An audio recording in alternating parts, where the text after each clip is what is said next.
I do have to. I got to do another show at 3 p.m. Eastern time. Okay, But, got it. We'll be off at noon. No problem. Or before. Okay, no problem. Sweet, Let's do man. it. All right. All right. Welcome to the technically challenged Pro Football Doc podcast. And the challenge is worth it because basically this is like one of my favorite guests of the year, podcasts of the year. I've known Mr. Evan Silva among the longest in the industry from back in the day when the three of us, Evan, myself, and Warren Sharp, would do. I would only hop on for part of the massive 3-hour podcast that they do. Geez. And I learned a lot from Evan and Warren, and Evan's always my guy. So this is the week of the most popular week of fantasy football drafts heading into Labor Day here.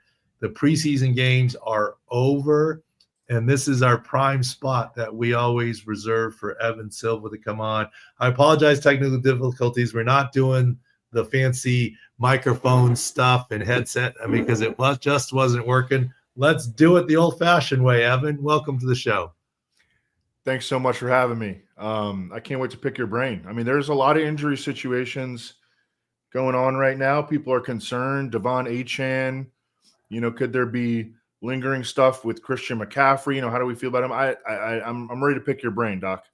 Oh, well, look, I'm more comfortable being the guest than the host, so I'll let you run with it. Like, Evan's the greatest, established the run. He has all these projections. And the only thing that I do want to do, and I haven't really prepped you for this, at some point, I want to talk about our fantasy injury calculator or the health edge and explain it to you. And I want you to see if it makes any sense. We think it can be quite revolutionary in terms of week to week. And what we incorporate is not just the running back's health, it's the health of the O-line against the health of the front seven. And I'll explain that more, that's sort of the tease, but go ahead, ask me the questions that you want to ask me. And then Taylor and Doug are here. They were doing great trying to get this on. They will filter questions and perhaps okay, an answer, but you go, Evan. Saquon Barkley is not dealing with any kind of an injury right now, but he did have 482 touches last year, including the playoffs. He had an injury history before that. He's been fairly healthy the last 3 years, played through some stuff, but how do you feel about him holding up? He's 5 years younger. He's 5 years older than both Jahmyr Gibbs and Bijan Robinson, who are in that first tier of running backs. He's older.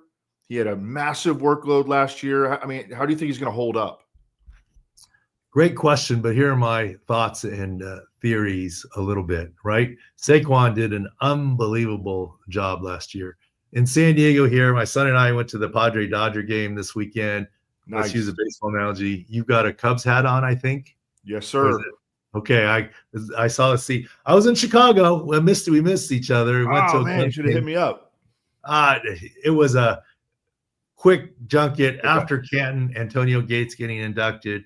I met some friends there and real quick went to a Cubs game. I should have. You're right, Evan. Oh, man, I might have been at the game. I got season tickets. Oh, well, it was the Monday game after Canton, Cubs versus the Reds. Rick Sutcliffe threw out the first pitch. I was there. Oh, yeah. That's a lost opportunity. That's okay. Next time. That was so much fun because Rick gave us a tour of the second, the famous where Pearl Jam played on the Murphy's bleacher deck. We went through the kitchen and went up there. That is just my bad, Evan. I should have. Next time, dude. We'll do it. We'll do it next time. Anyways, back to the baseball analogy. In some ways, I don't believe in injury prone, etc., but workload. You know how in baseball they worry about a pitcher with a high workload 1 year and how it's going to translate into the next. There is some correlation to that, and that's the worry on Saquon. The other worry on Saquon is the offensive line. Landon Dickerson, obviously with his recent knee injury surgery, and of course, Cam Jurgens coming off back surgery, yeoman's work, won the Super Bowl with a herniated disc. Lane Johnson is 36 now. That's the other one, Lane Johnson. So, of course, the left tackle solid. So, those are the worries for Saquon, cumulative usage and the O-line. And let me tell you, you also have to think how a club would think. They're Super Bowl or bust because they won last year, right? So if you're trying to get there and win a Super Bowl, maybe you're running or a World Series, your pitcher into the ground to get to the playoffs, etc. If you're World Series champions like the Dodgers, you're fine if this guy's injured and you're sitting him, whatever. You know you're going to make the playoffs. You just want to make the big playoff push. So that might factor in too. So the bottom line is, do I think Saquon Barkley is going to have the same production as last year? No, right? For all those reasons. Is he injury prone and you can't draft him? That's not what I'm saying. I'm saying there's going to be likely an adjustment on that. But for those reasons, and look, the reason why I love following your stuff is you always say why. And what I do is try and say why, right? And the why is cumulative matters, offensive line issues, and the Eagles are Super Bowl or bust. So they're likely going to know that. They're not necessarily going to run him into the ground with that. All right. Christian McCaffrey missed all but 4 games last year with Achilles and calf injuries. He's, by all accounts, been 100% healthy so far in training camp. Although I did hear Matthew Barrows of The Athletic talking about Christian McCaffrey, and they said like he isn't really doing very much, and in practice, which makes sense. They want to try to not use him up in August and September, and so that he can make it to January. That makes sense, but he's not really doing very much in practice. Obviously, there's some level of concern. They just traded for Brian Robinson. They drafted Jordan James, although he's been injured too. 29 and a half years old, Christian McCaffrey. Give me your level of concern. Well, look, I got hoodwinked by Christian McCaffrey last year with the calf. I thought, we all did. I was in my draft that we'd make it. And then it became Achilles tendonitis, and of course both, and then the injections and the whole thing. But the Achilles issues and calf issues should be behind him. There shouldn't be 1 year to the next lingering. So that's the answer to the first question. But I'm going to ask a question back of you that I've asked Twitter followers. Does it make you feel better or worse about Christian McCaffrey that at one point, okay, now they got Brian Robinson, that he was the only man standing in the running back room for the 49ers? Was that like a good thing or a bad thing in your mind? I had not thought about that at all as it relates to Christian McCaffrey. I thought that they're just having bad luck. Well, obviously on the upside is if everyone in the room is injured, as long as Christian McCaffrey's healthy, you're going to get a lot of production at running back. But does that translate to more touches and more usage while everyone else is injured, or does that put him at injury risk? So is it a good or bad thing? I'm undecided on that either. I could see it either way. But the 49ers know it too. John Lynch is smart. So is Kyle Shanahan. That's why they went and got Brian Robinson. They don't want to run Christian McCaffrey into the ground. Now they have a second option. They don't want to run anyone into the ground. So that goes back to the Saquon Barkley answer. Nick Sirianni, and Howie Roseman, they're not dumb. That's why, are they really going to do this? They got away with it with Saquon. They had their new toy that they played with and the whole thing. But in the end, when he was within reach of records and everything in the last week of the season, what do? Predictably, they shut him down because they wanted to win a Super Bowl, not have an individual record.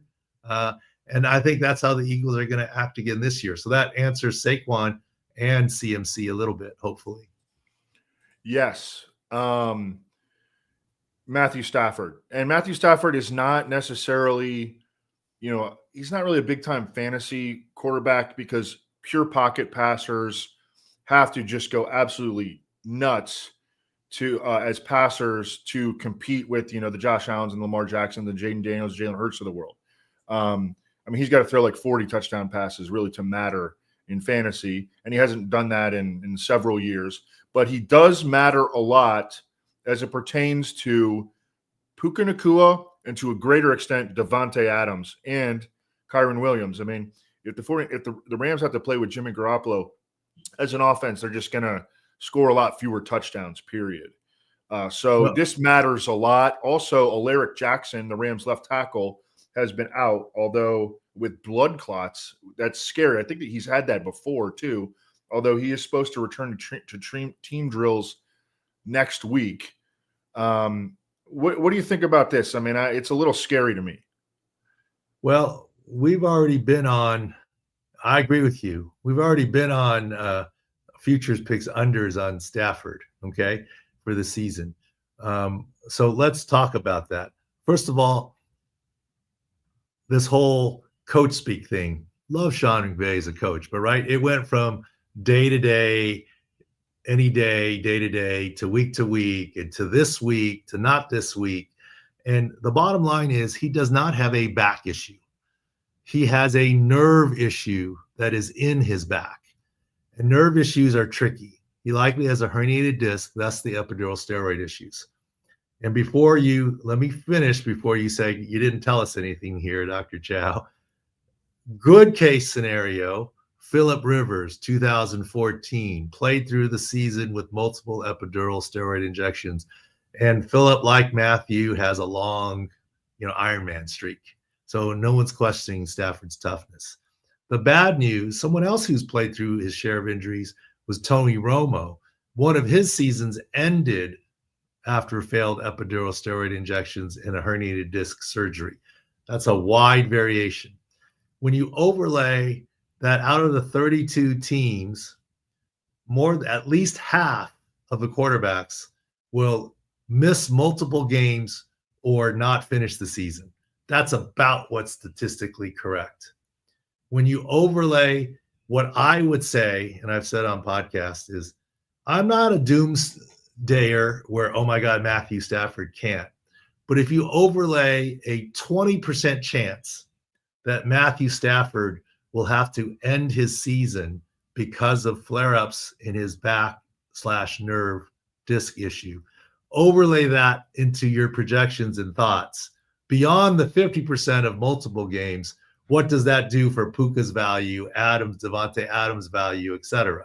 I think that's what I would say, and I would leave it to you, Evan Silva, to tell your followers what that means downstream. Factor in a 20% chance he doesn't finish the season due to his back on top of missing games just because of every quarterback in the league. Mm-hmm. That's the stats. And that probably tilts you away, I'm guess, from some of Puka and Devontae Adams. It would be my guess. And we haven't even talked about Alaric Jackson because you mentioned it. You're right. So first-time blood clots can be scary enough, but now it's twice. So what does that mean? Whatever they did the first time wasn't enough, right? So therefore, more guarded on his return and what he can do, and how does that affect the Rams? So a couple of soft negative things. Now, this is going to be a lead-in we'll talk about later on. What our health edge will do is it's not about just Puka's health this week or Devontae Adams' health this week. It's about the health of the quarterback, the health of the O-line, especially the tackles and pass rush, against the health of the rush ends and DBs that they're playing this week. That's what the health edge will calculate, and we'll give you a number, and we'll go through some examples later of plus 17% or minus 13% this week based on O-line health, quarterback health, and DB and edge rusher health of the opponent for a Devontae Adams or a Matthew Stafford. So we'll be taking your numbers and going, okay, this week, based on not just the health of the player, the health of the people around him that matter, you might tick it up a little bit or down a little bit based on next level stuff. And you're always a next level guy, but that's sort of the tool that we are trying to introduce. We did it last year internally, but we're introducing to the public this year. Week 1, Rams face the Texans, and they got some dogs coming off the edge. So, yes. Malik Nabers has been banged up a lot in training camp. nothing seems particularly serious, although at one point he did talk about this lingering toe injury from LSU, which, I mean, may eventually require surgery. Maybe he already should have had it. He was on the injury report a lot last year with it. I don't think he missed any games, but he was on the injury. I mean, I'm kind of wondering, like, is he a dude that just is not going to practice a lot and then be a baller on game day, or what's the deal with Malik Nabers? Well, here's what we say on Malik Nabers. Number one, we never like injuries that go across seasons, right? And his toe thing is now across multiple seasons. So it's not likely to disappear. Now, can he ball and play out with it? Maybe, but there is a risk. And so we've, in our season injury preview for the Giants, we've downgraded him in the 6 score because, and the big toe is very important for a wide receiver, for the route tree and his cutting, stopping on a dime, acceleration. You know, 1-step cuts are the key to get open. If you have to take 3 steps to get in and out of a break, that's not good. So that's why we're a little bit guarded on Malik Nabers right there and then. Yes, there's variation where you could have a good season, but if you've got 2 guys at the same level, I might go for the other guy just in terms of heading into the season with sure health. I have a friend who is an optometrist, and I asked him about Najee Harris. Yes. Do you feel comfortable talking about Najee Harris? Sure. Okay. Thank you. Chargers, first of all, if I'm not comfortable, I will say it. Second of all, it's all about HIPAA and, whatever. I don't have any issues with the Chargers. Love the Chargers. Saw a bunch of them at the Hall of Fame stuff. But Najee Harris's thing, I haven't examined him. And so with that caveat, I don't know exactly what eye injury he has, but go ahead and ask your question. No problems. Yeah. So my optometrist buddy, and he's a really smart guy, went to UT Austin. I mean, he's one of the smartest guys that I know. And he's like, a routine eye injury, it like typically heals within like 3 days. And once you start to get like to a month and a half, like that's like quite concerning. Like he obviously had trauma to the eye. And, he didn't make any predictions, but he's like, I am worried that he's not going to, that he might lose his vision in that eye. And that was the rumor when the whole thing first happened, was that he was going to lose his eye. Yeah. But go ahead. Well, look, fireworks injury, very unpredictable, right? And yes, trauma and damage, no question. And it doesn't help that he isn't back yet. There's lots of rumors that he might be back soon. The swollen eye pictures and the visor and all that have fueled things a lot. So yes, our concern was there from the beginning, not being an ophthalmologist, but he is right that the simple corneal abrasions take only a couple of days. It's an eye patch for a couple of days. This is clearly more than that. Is this detached retina? Is it this? Is it that? But here's what I would say from a football take. Binocular vision is very, very important. I don't care that there are reports that he's been running and working out on the sidelines. You can, with one eye, and I'm not saying he's lost vision, and I'm not saying he has a glass eye, but someone with a glass eye can be a sprint champion, okay? It doesn't matter. But what you can't do if you don't have binocular vision, good vision in both eyes, is you don't have what? Depth perception. Depth perception is not only important in reading blocks, reading holes, reading angles of defenders coming up on you, but to catch a ball, you need depth perception. If indeed, I'm not saying he's lost vision in one eye, he can't catch any passes, not with effectiveness. That would be huge, obviously. He would have more trouble seeing holes. So yes, it's binocular vision is very important. The way in person you see somebody is like you do the finger test and shut one eye, you're no good at it. You can try it at home, okay? But with both eyes, you're good at doing this. But if you shut one eye, all of a sudden you get tricked, okay? That's why it's very important. Not only that, I love Jim Harbaugh. know him pretty well. Najee didn't start the season as one of his guys. Jim's next man up, right? So he's mentally, even if Najee Harris are 100% today now, he's not at the same point as he was coming into the preseason, right? And Jim Harbaugh is very much an out of sight, out of mind guy, next man up type mentality. So he's going to worry about Najee when he gets here. And what does that mean for his usage and otherwise? So I hope the young man's fine. It's a very unfortunate accident. But yes, obviously, he's got a pretty low 6 score right now coming in. Speaking of 6 score, do you know off the top of your head, what do you have for Achane? Now, I feel like reports have kind of varied. There hasn't been a specific – it's just we know it's a calf.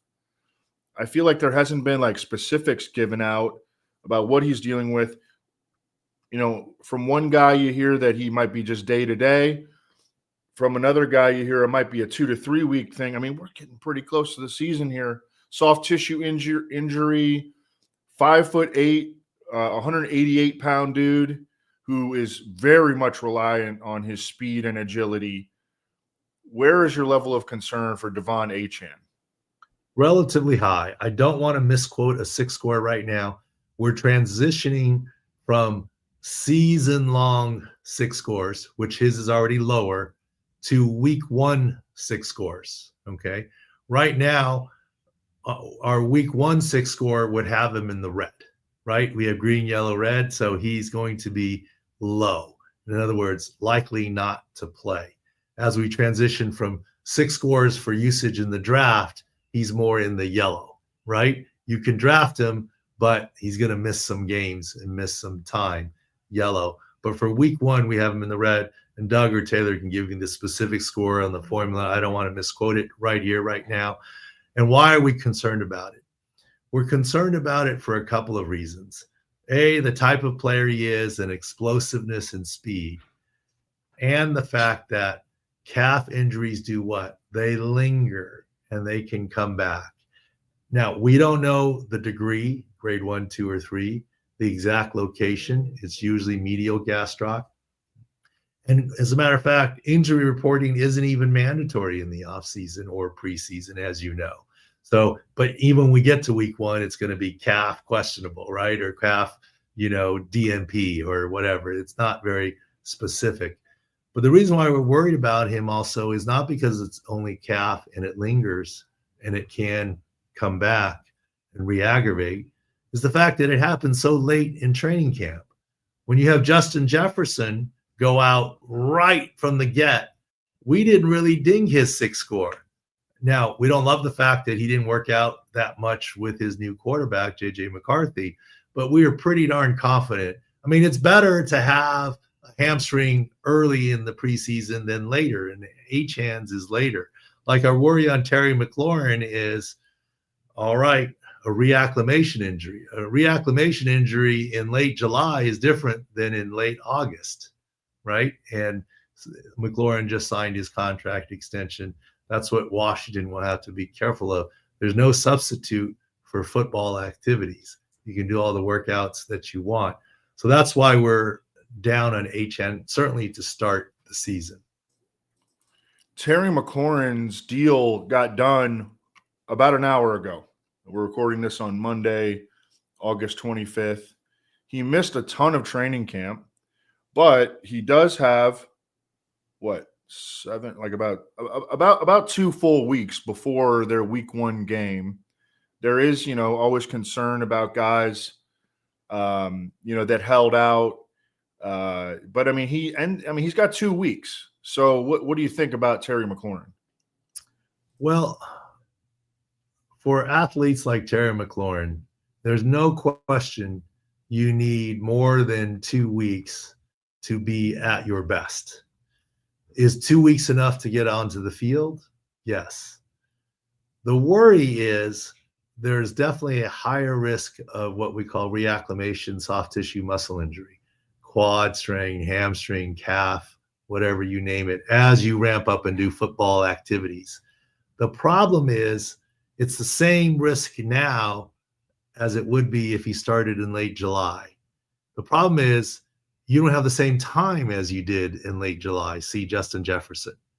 So I'm not saying he will get injured. It's just it's a higher chance of soft tissue injury during the ramp up reacclimation period. Is he good enough to go and play week 1? I believe he will. Will he be full Terry McLaurin in week 1? We're going to downgrade him a little bit on his early season 6 scores. And let's hope he doesn't get a reacclimation injury that then knocks him out for 4 weeks or 6 weeks or something like that. That's fair. Okay. Chris Olave has suffered 4 documented concussions, probably has suffered more, but 4 documented concussions in the NFL. Are certain players more concussion prone than others? Is this a bad luck thing? Or, and also, should we worry about this going forward? Yeah, I mean, what should our level of concern be going forward on Chris Olave? You asked me 3 questions there, and I'll answer them with yes, yes, and yes. Okay. All right, dang it. All right. All right. Look, look, concussion prone. It's not like someone's born concussion prone per se, but it's well known that once you've had 1, once you have 2, once you've had 4, it's easier to get the next one, right? That we know. And here's the other problem. If you get the next one, and I've said the same about Tua, and he made it through last year without a concussion, good for him. I don't know that it was the jiu-jitsu or boxing training, whatever it was, trying not to fall and hit his head stuff, but he made it through. But the problem with Tua and the problem with Chris Olave is if they get another concussion, it's likely minimum 1 month, whereas everyone else who gets a concussion is a week, maybe 2, the vast majority of the time. The number on Chris Olave will start at 1 month if he gets a concussion. And the same with Tua. So now how do you factor that into your calculations, right? And I think it does, because he's also, I always say, you may not be injury prone, but you can be prone to injury. In other words, the risk that you take, right? And Chris Olave is a tough guy, and he will make catches, contested catches. So there is some risk. He's got whoever the starting quarterback is, a young one. And are they going to be able to not throw him into danger? Don't know, right? But just know this, the first concussion for Chris Olave, if you've got him on your fan, you better be searching hard for who's going to come in, because you're going to miss him for 4 weeks. Yeah. It's too bad, because he's a really, really good player. Kenneth Walker, recurring foot injuries. Zach Charbonnet has looked awesome when he's gotten opportunities in the preseason and by all accounts in training camp. I think that the Seahawks offensive line has looked better than expected. But Kenneth Walker is probably the most talented running back that the Seahawks have. What do you think? Well, not a lot of details. And one of the handicaps that we have is in preseason, you don't get a lot of film, right? I mean, the media that's there, they're not allowed to show any film of how a player's doing sometimes, or especially if there's an injury. But you said it, we're have some guarded concern on Kenneth Walker just for your words of recurring, right? What did I say? One season to the next is never great. And I promise you, there are players on your list where I will be positive on. I'm not a negative guy. Like, I was relatively positive on CMC, right? I was like, don't worry about CMC. But yes, unfortunately, there's more negative news than positive news. Look, I'm positive on TJ Hawkinson, second year back from his ACL, right? So there is positive news out there. You just haven't asked about the right guy yet. Well, we'll try another one. I'm anticipating negativity on this one, though. Jauan Jennings has held out throughout the entire training camp due to a calf injury. There's a report from Tim Kawakami today that Jauan Jennings could be placed on injured reserve, when it has been largely assumed that this was like a hold-in, or not a hold-in, but this was like a fake injury because he wants a new deal. What are your thoughts on Jauan Jennings? Well, I was hopeful that it wasn't necessarily a fake injury, but it was I'm not going to practice until I'm 100% because I don't have the deal that I want injury. I'm not saying it's faked. It might be the importance of the injury and the relative risk be higher. And look, we've already said calf injuries later in preseason, Achane is more concerning. This one's been around for a while. Now, this Tim Kawakami news, I love Tim, but you got to look at behind the scenes. And this is where I always look at things a little bit. And I want to hit on Joe Mixon for a second. But is this real that a calf injury has lingered this long and it's really that bad? Or is this the 49ers comeback at Jauan Jennings saying, if you don't get your act in gear, we're going to put you down, for 4 weeks, 6 weeks, or season, or what have you? That thought crossed my mind. Yeah. And that's something that the 49ers kind of would do. I mean, they're willing to be a little bit retaliatory. Remember the back and forth with Brandon Ayuk when they were, the contract stuff and all that. They would be willing to do that, to kind of put that bit of news out there that they might be willing to place Jauan Jennings on IR, which would cost him. I guess it wouldn't cost him money, but it would just be, a move like, no, we're not going to give you that contract that you want. They did just give him a new contract last year. It's not a very big one, 2 years, $11 million, but they gave him a raise. Yeah, and that may be what they're saying. Like, I love John Lynch, so I'm biased. But yes, teams will pull the levers. That's part of why John Lynch is good at what he does, kind of thing. Speaking of pulling levers, I don't think enough has been made of this. I don't know where you have Joe Mixon right now. He's like out of my rankings because we heard 2 weeks ago that this is not good. Well, when he first landed on the not practicing, not passing his physical list, we said this is not good. Why? He got put on NFI. If it were the same injuries last year, it'd be PUP. NFI, how many times do you remember, other than Najee Harris, which obviously is not football? Right. Like, all the time you got an entering college player who tore his ACL and he's on NFI, because NFI means non-NFL football. But how often do you hear NFI for a vested veteran? Okay. Now you say, well, but he hurt it away from the facility. Do you think guys only work out at the facility? You can't get in NFL shape if you're not working out every day on your own. And I don't know of teams that are so punitive that it happened away from the facility. You were doing the right thing to work out, but we're going to put you on NFI. And then the silence coming out of Houston has been deafening about what they don't want to say about it. I don't know what the story is, but there is a story there. There's a reason they put him on NFI, and it's not going to be good, right?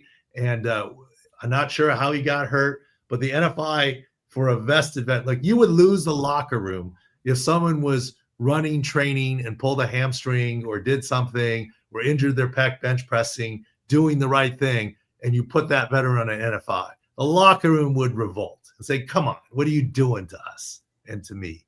Well, they did it, and I don't hear that revolt, so there's something going on there. Yeah, and look, I want to absolve you of any potential criticism coming from this, because I'm going to just tell you what the rumor on the street is about Joe Mixon is that, and this is all me, this is not the doctor. I'm a fantasy football guy. Like, I can talk about rumors. The rumor is that he had a team unapproved procedure done on a foot injury that has caused him problems for, I guess, years, and it didn't work. And he has rotting in the foot or something like that. Oh, and he may or something, yeah. And he may never play football again. It is kind of like the fear. That's just a rumor, totally unsubstantiated, but that's what we've heard. Well, I have seen the internet stuff. Oh, there's pictures with some other chiropractor, doctor, I don't know what it was, kind of thing. And I have heard some rumors, and rotting would be infection.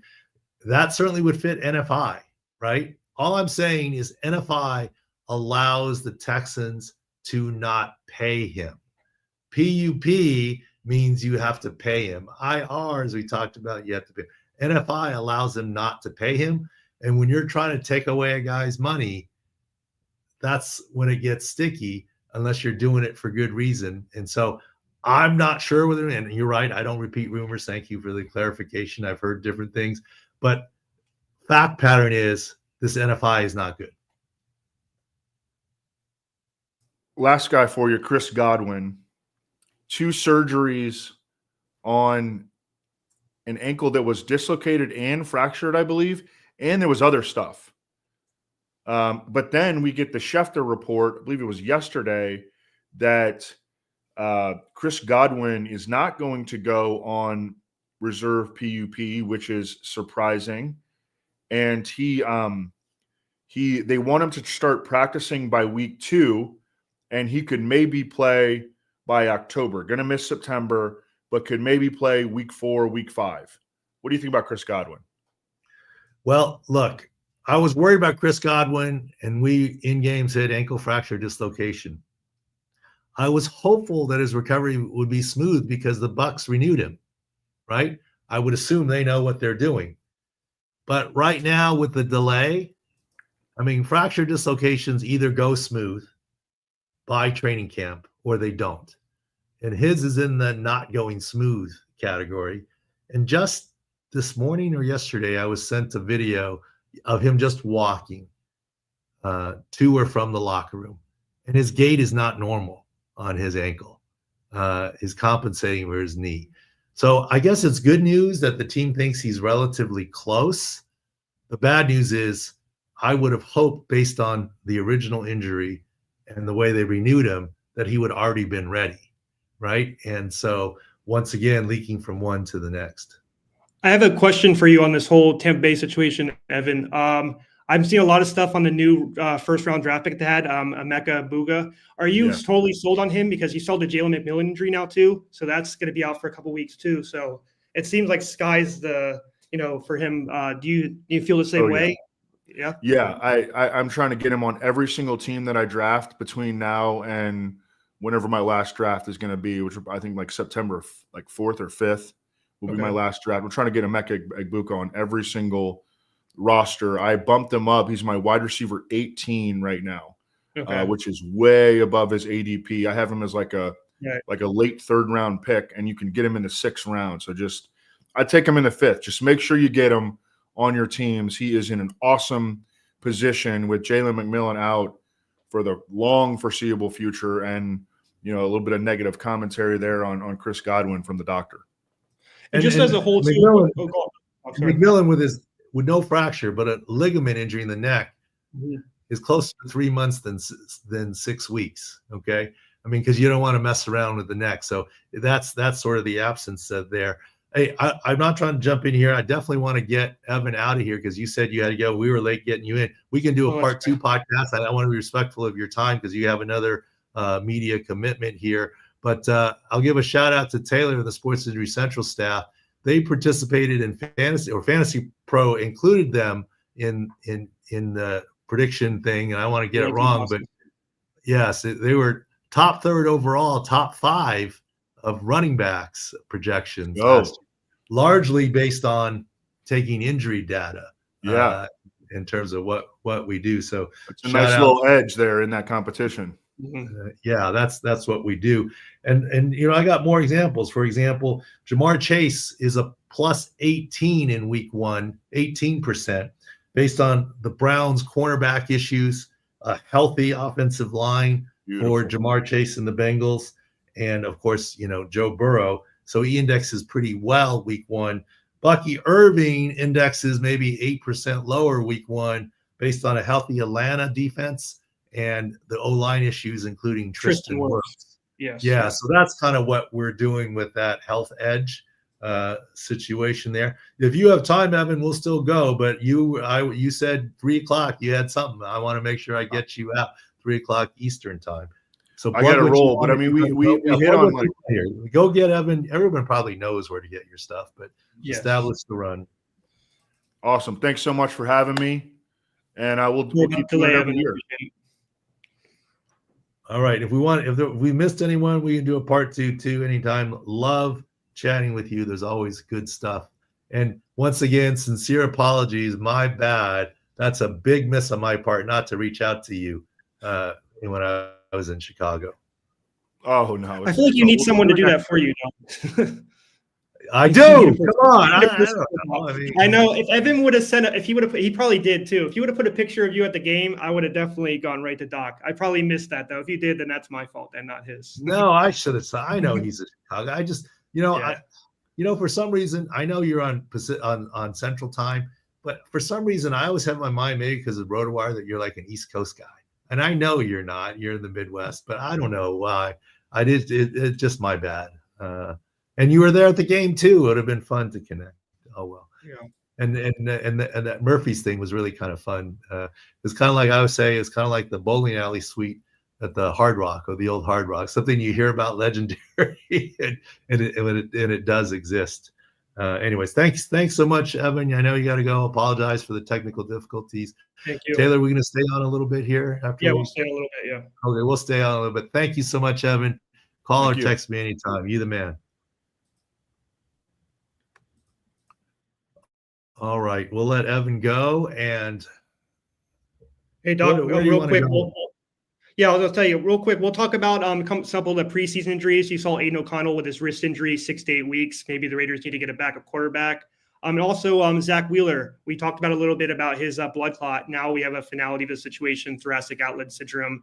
That reminds me a little bit of San Diego, Steven Strasburg. He dealt with that a lot in his later his career. But we'll talk about that. Look, I know you're a Phillies guy, and I apologize when I think I retweeted John Clark, who's been a friend. And you should read the comments, Doc. You should read the comments. People get so mad at you, Philly fans. I know they do. I mean, like they get so mad at me. And when John Clark tweeted that it was a blood clot, what did I say? I said, it'd be an upset. Mm-hmm. I wasn't trying to close and lock the door, but I said it would be an upset if he weren't done for the season, and that includes playoffs. Because you have to find out what's the cause. In the best case scenario, it might be 6 weeks, but even then you're pushing the season and playoffs. And now with the thoracic outlet surgery procedure, it usually is resecting a rib where it's impinging. This puts the beginning of next season in jeopardy. Okay. I mean, I'm not saying he won't pitch next season, but is he 100% first game of the season? Is he look, if you can bet opening day starter, take no on Zach Wheeler. Okay. We always do this. We did Joe Flacco. We're good at this, head of stuff. Because I mean, I'm sure the odds aren't even up yet. Okay. Joe Flacco, plus 1,200 was hit, but not even. I will say something too, just from knowing the Phillies roster too, Doc. They have about 4 guys that could be the number 1. So that's a great bet. If someone puts that out there. Well, they probably don't have it offered yet, but I'm just saying, Zach Wheeler to me is the number 1 for the Phillies, right? And I get there's a lot of hater comments in there, and honestly, you should see it. They don't like you, or they get mad at you so much. There's people saying like, "Oh, you don't believe this guy. He'll definitely be back by the World Series or the playoffs. Don't listen to him." I'm just like, knowing you, when you say, "Oh, it's going to be hard," or "I bet against," you're locking the door. So some people probably hear that. You know what I mean? But I hope to be wrong on some of that. I'm just giving you what I know and what I think, and I'm not hating on anyone. I'd be thrilled if I was wrong on Zach Wheeler and he came back. I mean, but it's just not going to happen. It's just the medical realities of what it is. And like I said, we do injury analysis, not injury reporting, right? And our analysis was that he wasn't coming back. And I'm not trying to celebrate the fact that he's not coming back right now, but that is part of a reality check in terms of what's going on. The other one, and of course, all the people who are haters, and I actually honestly don't have time to read all the comments. There's too many comments. I do, but you don't. 400,000, views. I mean, there probably were 100 comments. I know I'm not. I get myself mad reading them. Yeah. No, I don't even worry about it. No, I mean, yes. Do I sometimes look at the notifications? I'll see something here and again, but I am definitely not scrolling through. I don't have time for that. Yes. But I do think it's kind of funny sometimes in terms of what it is. But definitely. I saw another one today. I don't know if you saw this one. You guys see Jerry Rice try and catch a pass, drop a pass? Yes. Okay. Reminder. I get it. Everyone now says it was obvious that Mike Tyson was going to lose to Jake Paul. But you remember our analogy on the podcast? Mike Tyson was 58, 59 years old. At the time, Jerry Rice, I think, was 60 or 61. I think he might be 62 now. I said, if he took the greatest boxer of all time, arguably Mike Tyson, the greatest wide receiver of all time, arguably Jerry Rice, I said, what is Jake Paul? And I think we settled on a D in football terms, if he were a cornerback, a D2 corner, not D1, not NFL, not Hall of Famer. Jake Paul's a D2 boxer. Okay. Does a D2 boxer cover Jerry Rice, who's like 60? I think a lot of people saw the video. The answer is clearly yes. He can't move like he used to. And yes, he dropped the ball. He's still Jerry Rice. But what do I say? Father Time is undefeated. And, being near that age bracket, I can tell you that there was no way Mike. That was our analogy, right? Can a D2 corner, a D2 corner, today D2 corner cover Jerry Rice? And my answer was Jerry Rice. It was 100%. That's why Jake Paul was going to take care of Mike Tyson, absent one lucky punch, or absent one Jerry Rice high pointing a ball, getting relatively lucky. So anyways, I saw that video that's been circulating out there, and I don't hate on Jerry Rice. The man's 62 years old right now. Give him a break. I might not catch it now, and I'm half that age, so totally fine with what we saw out there. Doc, you're not a D2. I'm not even a D2 athlete. Yeah, I'm not even exactly. Here, I'll talk about a situation I've seen on Twitter a lot. You're seeing a lot of videos. There's this prospect that the Bucs undrafted kid from Florida Pro Day. He's listed at 6'5", 464 pounds. He's the heaviest player in NFL history. His name is Desmond Watson. So there's a lot of talk on why he's not even with the players. He's on the side field. He hasn't been cleared to practice yet, from a health standpoint. So he hasn't allowed to practice with the team all offseason. Was even placed on NFI due to the weight. Has been seen several times doing walking laps, wearing the weight vest, everything. He was a starter and sophomore at Florida, solid run defender. What are your thoughts on this situation that's unfolding in Bucs camp so far? Well, he's a free agent. So the Bucs took a flyer on him, paid him a few $1,000s. And I'm quite sure, what did the Bucs do? We like you, but you have to weigh this by this date, this by this date, this by this date. They weren't putting him on the field at 464 pounds. You can't move when you're that big, okay? Even if you had 450 pounds of muscle, which obviously he doesn't, you'd be so non-flexible and tight. They probably had some goals that he didn't meet, right? And so they're like, no, you're not passing a physical, because once you pass the physical, you're on the hook to potentially pay the man. And so they say you don't pass the physical. So he probably has a weight goal that he hasn't met. I hope the young man can get to the weight goal that he needs to and gets a chance. But that's all that was. That happens all the time. Next one, just the big injury for the Raiders was that Aidan O'Connell kind of throws their running quarterback room in flux. They probably need to go after someone like Jameis Winston. You saw 6 to 8 weeks with the broken wrist. Is that a likely timeline, or is it more or less? Which wrist was it? I believe it was the throwing. I don't want to 100% see the wrong thing. Throwing, yeah. Depending on the fracture, it's a tight but not unreasonable timeline. I mean, that probably does open up the door. Is it, you got to look at, his right wrist. Yeah. Is it Jameis Winston? Is it hold on tight and hope Gino's healthy? Is it Kenny Pickett? I mean, look, the Browns. I don't know what's going to happen, but I would be surprised if the Browns had 4 quarterbacks on their 53-man roster. Yeah. The last time, you can Google it, the last time a team had 4 quarterbacks, it was a little while ago. And the 4th quarterback was Taysom Hill, which obviously he's a special teamer and gadget guy. So he's not a traditional quarterback. And he was that's listed as a tight end, I believe. Yeah. Yeah, and that's the last time a team carried 4 quarterbacks. That's a lot. So why are they saying that? Maybe they're asking for someone to come get Kenny Pickett. Maybe they're, you know, I see either Kenny Pickett being released, or they're trying to trade him probably, or they're trying to offload his salary, or Dylan Gabriel or Shedeur coming back on practice squad. It does seem like they like them all, but Flacco's the starter, and then from there, it's up in the air. But what are the reasonings behind this, Doc? For quarterbacks, you got the D line coach going, no, I need more guys. The O line coach, no, I need these guys. And this is why sometimes veterans also don't make it, because the special teams coach goes, well, that running back isn't going to play special teams. And so you can't have that guy. And so it's a fight for roster spots for the 53. So, Doc, I was looking. So you had the Saints. It was Taysom Hill, Jameis Winston, Simeon, and Book. So that just looks like, besides Hill, they didn't really know who they were starting. They just had a bunch. But the Jets in 2020 had Darnold, James Morgan, Flacco, and White. So they were just probably Darnold was younger then, so they're probably protecting him if he had a bad rookie year, with Flacco.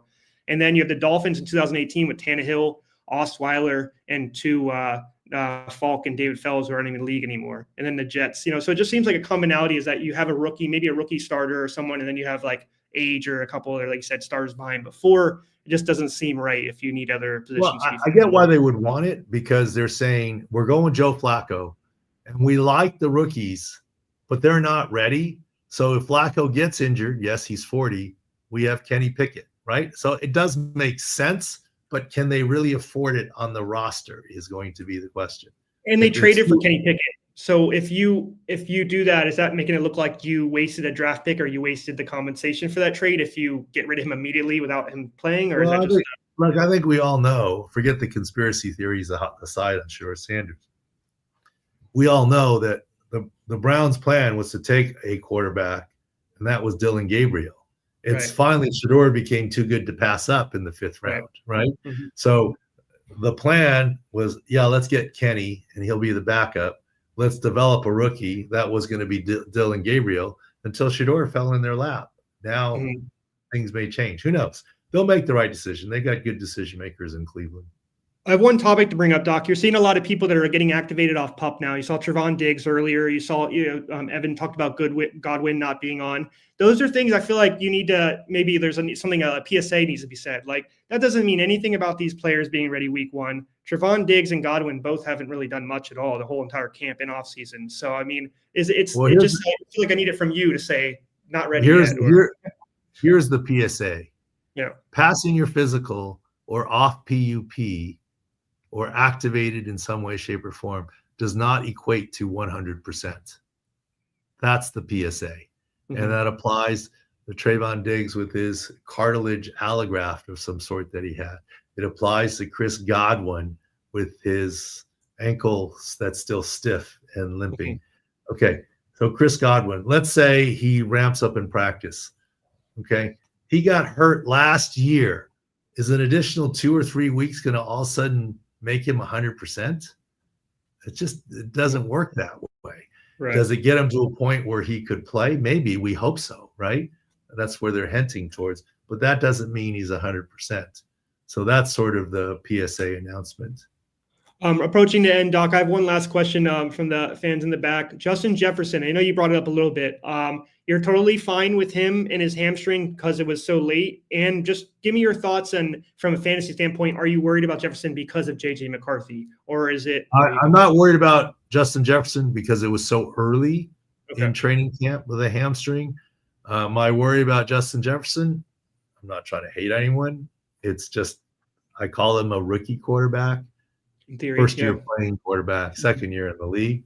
Mm-hmm. And the biggest part about the hamstring wasn't that Justin Jefferson was injured.